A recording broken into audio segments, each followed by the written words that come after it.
έχουμε μαζί μας τον κύριο Ματιάκη, ο οποίος είναι ιδρυτής και τεχνικός διευθυντής Κένοτομ με εταιρεία υψηλής τεχνολογίας με έδρα τη Θεσσαλονίκη.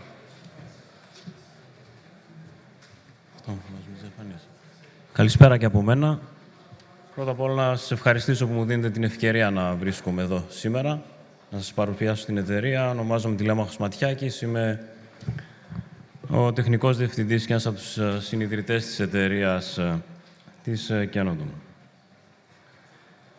Ξεκινώντας έτσι δύο λόγια για το τι κάνει η Κένοτομ.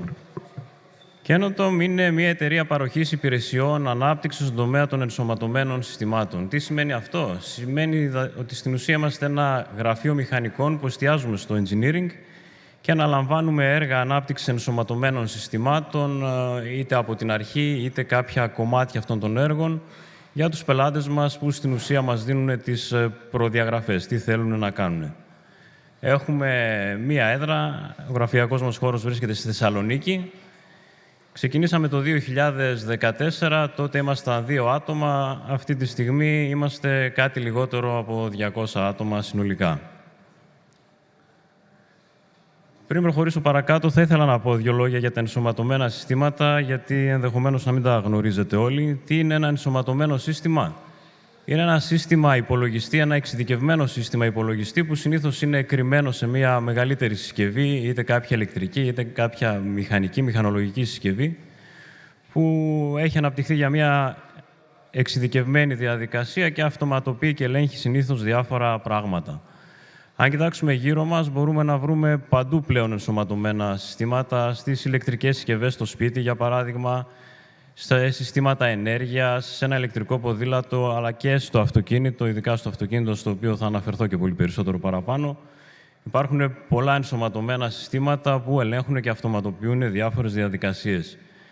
Είναι λίγο εντυπωσιακό αν σκεφτεί κανείς ότι το 98% των μικροεπεξεργαστών που κατασκευάζονται, που παράγονται, χρησιμοποιούνται για ενσωματωμένα συστήματα. Από όλες αυτές τώρα τις περιοχές που επικεντρώνει η Κένοτομ δεν κάνουμε τα πάντα. Ασχολούμαστε με διάφορες περιοχές, αλλά βασικά προσδιορίζουμε τον εαυτό μας ως automotive εταιρεία. Το 85 με 90% των project που έχουμε είναι από τον τομέα της αυτοκινητοβιομηχανίας. Σε ένα σύγχρονο αυτοκίνητο υπάρχουν δεκάδες τέτοιες συσκευές που είναι κρυμμένες μέσα στο αυτοκίνητο, συνήθως πάνω από 50-60 πλέον. Κάθε αυτοματοποιημένη λειτουργία κρύβει από πίσω της και ένα ενσωματωμένο σύστημα. Εκεί τα ονομάζουν Electronic Control Units, ECUs. Και εκεί είναι το βάρος της δουλειάς που κάνουμε. Συνεργαζόμαστε με εταιρείες που κατασκευάζουν τέτοιες μονάδες δηλαδή. Ταυτόχρονα όμως έχουμε αναλάβει και μικρότερα έργα και στον τομέα της αεροναυπηγικής και στο βιομηχανικό αυτοματισμό και στον τομέα της ηλεκτρονικής, όπως και στα ιατρικές συσκευές. Μια απορία που δημιουργείται είναι ποιοι είναι οι πελάτες της Κένοτομ. Είναι απευθείας οι γνωστές εταιρείες που κατασκευάζουν τα ηλεκτρικά αυτοκίνητα. Μια απορία που πολλές φορές μας την παίρνουν, μας ρωτάνε. Η αλήθεια είναι ότι κάτω από τους αυτοκινητοβιομήχανους, από τις γνωστές εταιρείες BMW, Volkswagen και Audi, απλώνεται ένα δέντρο, ένα δίκτυο προμηθευτών. Δεν κατασκευάζουν οι εταιρείες τα ηλεκτρονικά και γενικά όλα τα συστήματα, τις καρέκλες, τα φρένα μόνοι τους, αλλά τα προδιαγράφουν, τα παραγγέλνουν σε κάποιες εταιρείες που εξειδικεύονται σε αυτό το τομέα και μετά τα ενσωματώνουν σε γραμμές παραγωγής στο τελικό αυτοκίνητο. Αυτές οι εταιρείες που εξειδικεύονται στον χώρο της ηλεκτρονικής είναι κατά κανόνα οι πελάτες της δικής μας εταιρείας. Εταιρείες όπως η Vitesco, η Magna είναι πολύ μεγάλες εταιρείες που εξειδικεύονται στον χώρο κατασκευής ηλεκτρονικών μονάδων ελέγχου στο αυτοκίνητο. Σε αυτές είτε αναλαμβάνουμε από αυτές κάποιο κομμάτι της ανάπτυξης ενός μεγαλύτερου συστήματος, είτε και εξ ολοκλήρου κάποια κομμάτια. Τι χρειάζεται κάποιος για να δουλέψει σε εμάς? Από όλα, κάποιος δηλαδή στην ουσία για να αναπτύσσει ενσωματωμένα συστήματα. Εδώ αναφέρουμε τα σημαντικότερα skills, hard skills και ήπιες δεξιότητες που χρειάζονται. Φυσικά, όπως και στην Sensor Analytics πριν, δεν χρειάζεται κάποιος να τα γνωρίζει όλα αυτά. Υπάρχουν διαφορετικές θέσεις. Η δουλειά είναι χωρισμένη σε κατευθύνσεις και επικεντρώνεται σε κάποιους από αυτούς τους τομείς. Αλλά άμα τους αναφέρουμε λίγο όλους, χρειάζεται σίγουρα προγραμματιστικά skills. Γράφουμε αρκετό κώδικα και το firmware που θα τρέξει πάνω στα ενσωματωμένα συστήματα και εφαρμογές που αναπτύσσουμε, που μας βοηθούν στην ανάπτυξη και την οργάνωση της εταιρείας, Προγραμματισμός χρειάζεται και στο κομμάτι του testing για να αυτοματοποιήσουμε διάφορες διαδικασίες. Φυσικά χρειάζεται κατανόηση από έννοιες των ενσωματωμένων συστημάτων, τι είναι ένας μικροεπεξεργαστής, τα περιφερειακά του, τι είναι ένας αισθητήρας, πώς επικοινωνεί ένας αισθητήρας με τον μικροεπεξεργαστή. Τεχνολογίες δικτύου είναι επίσης σημαντικές, γιατί, όπως είπα και πριν, σε ένα σύγχρονο αυτοκίνητο υπάρχουν δεκάδες ηλεκτρονικές μονάδες ελέγχου που επικοινωνούν μεταξύ τους με πολύπλοκες αρχιτεκτονικές δικτύου. Έλεγχος και αυτοματισμός, γιατί αυτό που ελέγχουν τελικά τα ενσωματωμένα συστήματα είναι κάποιο φυσικό σύστημα. Για παράδειγμα, ένα αυτόματο κυβότιο ταχυτήτων είναι ένα υδραυλικό μηχανικό σύστημα που χρειάζεται να μπορούμε και να το μοντελοποιήσουμε σε διάφορα σημεία και να αναπτύξουμε τους αλγορίθμους έτσι ώστε να μπορούμε να ελέγξουμε το άνοιγμα και το κλείσιμο ενός συμπλέκτη, για παράδειγμα.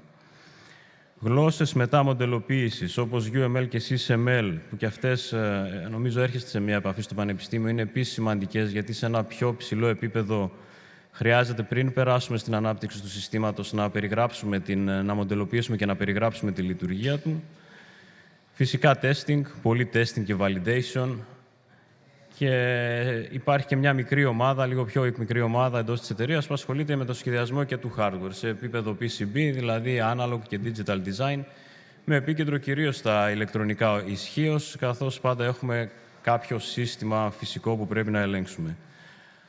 Από την άλλη μεριά, οι ήπιες δεξιότητες είναι επίσης πολύ σημαντικές. Η δουλειά γίνεται πάντα σε ομάδες, ομαδικότητα και συνεργασία είναι πολύ σημαντική.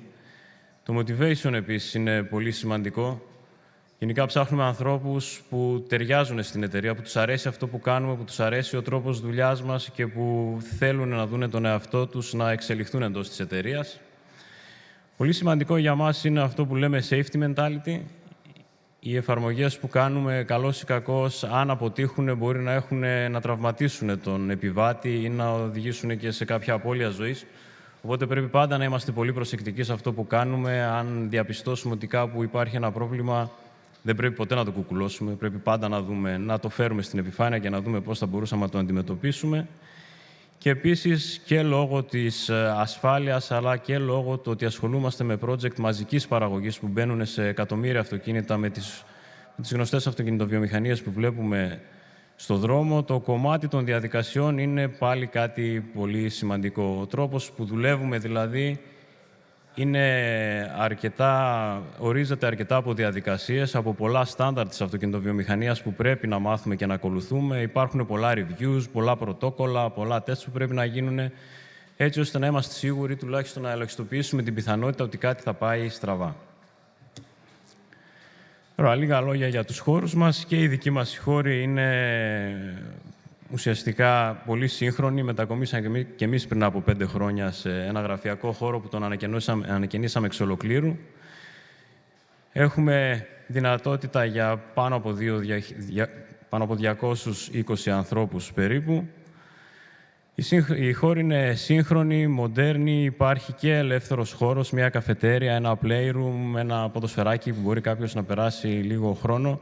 Αλλά πέρα από αυτό είναι και αυτοί χτισμένοι με βάση αυστηρές προδιαγραφές της αυτοκινητοβιομηχανίας όσον αφορά την ασφάλεια πληροφοριακών δεδομένων. Πιο συγκεκριμένα αυτό το στάνταρ που θα δείτε στο τέλος, το TISAX, είναι ένα πρότυπο που επιβάλλει ακόμα και στα κτίρια πολύ συγκεκριμένη δομή. Για παράδειγμα, όλα τα γραφεία έχουν access control και ο κάθε εργαζόμενος μπορεί να έχει πρόσβαση μόνο σε συγκεκριμένα γραφεία, εκεί που έχει και κάποια δουλειά να κάνει, έτσι ώστε να είναι εξασφαλισμένη η πληροφορία και η δικιά μας και των πελατών μας εντός των γραφείων.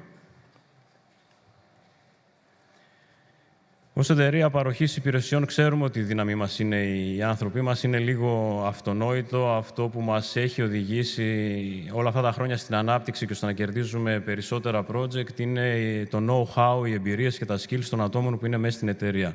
Αναλαμβάνουμε έργα και το know-how των ατόμων μας είναι αυτό που θα οδηγήσει στην καλή εξέλιξη και όχι ενός έργου. Όταν δίνουμε μεγάλη βάση στο να είναι οι άνθρωποι μας ικανοποιημένοι, προσπαθούμε να παρέχουμε εξαιρετικές συνθήκες εργασίας. Πέρα από τους χώρους, προσπαθούμε να παίρνουμε όσο το δυνατόν project απαιτητικά μέσα από τα οποία κάποιος μαθαίνει και εξελίσσεται. Παρέχουμε ένα διαρκές πρόγραμμα training. Αυτή τη στιγμή βρισκόμαστε σε μια διαδικασία να φτιάξουμε ένα είδος ακαδημία, μια σειρά από δικά μας training που αρχικά θα τα παρέχουμε δομημένα εντός της εταιρείας, αργότερα αύριο μεθαύριο ίσως και εκτός. Και δίνουμε πολύ μεγάλη βάση στην ανοιχτή επικοινωνία σε όλα τα επίπεδα, έτσι ώστε όταν υπάρχει ένα πρόβλημα, όσο νωρίτερα το αντιμετωπίζουμε, όσο νωρίτερα το γνωρίζουμε, τόσο καλύτερα μπορούμε και να το αντιμετωπίσουμε. Επίσης, γίνονται αρκετά bonding events με στόχο και άτομα που δεν δουλεύουν μαζί σε μια ομάδα να έρθουν μεταξύ τους, να γνωριστούν, να ανταλλάξουν κάποιες απόψεις. Θα αναφερθώ λίγο και θα κλείσω στο ότι υπάρχουν ήδη αρκετές συνεργασίες με πανεπιστήμια και δίνουμε βάση σε αυτές. Εδώ αναφέρονται τα πιο σημαντικά από αυτά, αλλά η λίστα δεν είναι πλήρης. Κυρίως εννοείται με τα Ιδρύματα της Θεσσαλονίκης και Βορείου Ελλάδας και η συνεργασία είναι σε επίπεδο πρακτικών πολύ μεγάλη. Ένας μεγάλος αριθμός των ατόμων της εταιρείας έχει ξεκινήσει με πρακτική εντός της εταιρείας. Έχουμε κάνει και διπλωματικές, είμαστε σπόνσορες και χορηγοί σε πολλές από τις φοιτητικές ομάδες σε κατευθύνσεις που μας ενδιαφέρουν, σίγουρα η φόρμουλα, αλλά και όχι μόνο.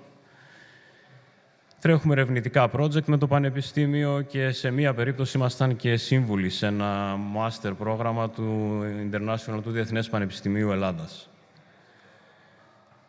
Στο τέλος έχουμε και ένα βιντεάκι που παίζει έξω στα βίντεο. Αν δεν το έχετε δει, θα ήθελα να το παίξουμε και εδώ λίγο, αν μπορέσει να παίξει, για να περάσουμε σε ερωτήσεις.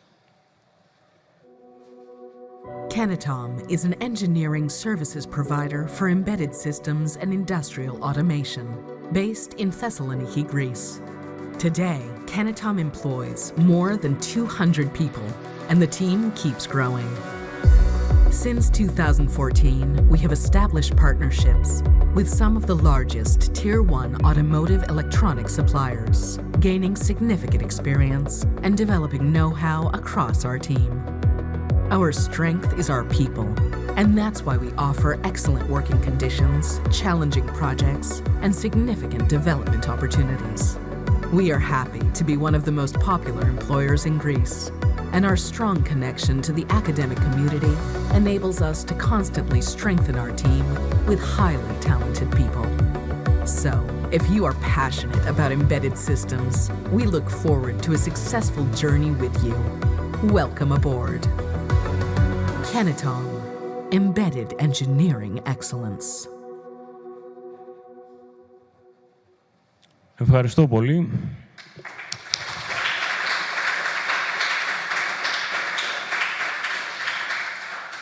Έχουμε κάποια ερώτηση για τον κύριο Ματιάκη. Ωραία.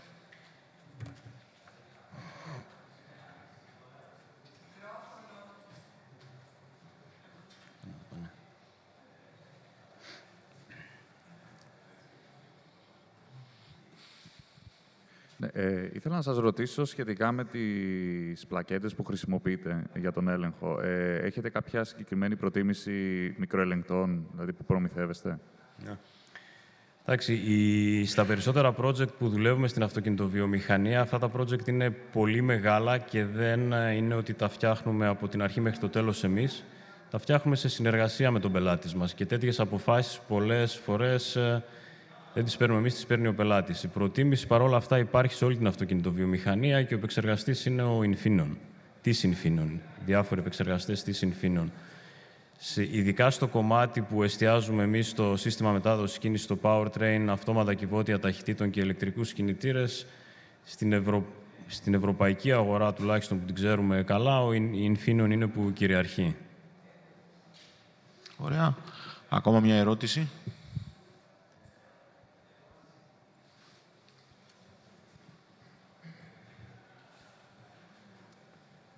Όταν ξεκινήσατε την εταιρεία σας, είχατε πάρει κάποια αρχική εξωτερική χρηματοδότηση από κάποιο VC ή βρήκατε κάποιον άλλο τρόπο για να έχετε αυτή την ανάπτυξη που βρήκατε? Εξαιρετική ερώτηση. Έτσι. Πολύ καλή ερώτηση, ναι, και η αλήθεια είναι ότι όντως εκείνη τη φάση ήταν ένα θέμα που μας προβλημάτιζε. Ήταν το ξεκίνημα και μέσα στα δύσκολα χρόνια της Ελλάδας και ό,τι κινήσεις είχαμε κάνει να βάγισαν. Ήταν αδύνατο να πάρεις κάποια χρηματοδότηση το 2014 τουλάχιστον. Πιστεύω ότι τώρα το σκηνικό έχει αλλάξει. Όχι πιστεύω, έχει αλλάξει όντως και υπάρχουν ευκαιρίες.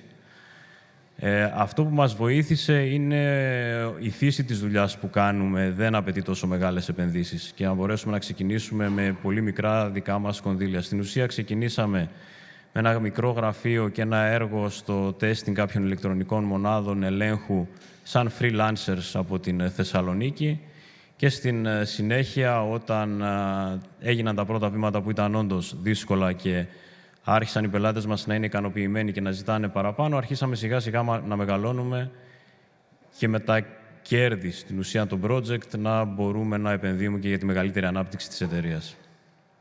Ευχαριστώ. Ωραία, να ευχαριστήσουμε ξανά τον κύριο Ματιάκη από την Κένοτομ.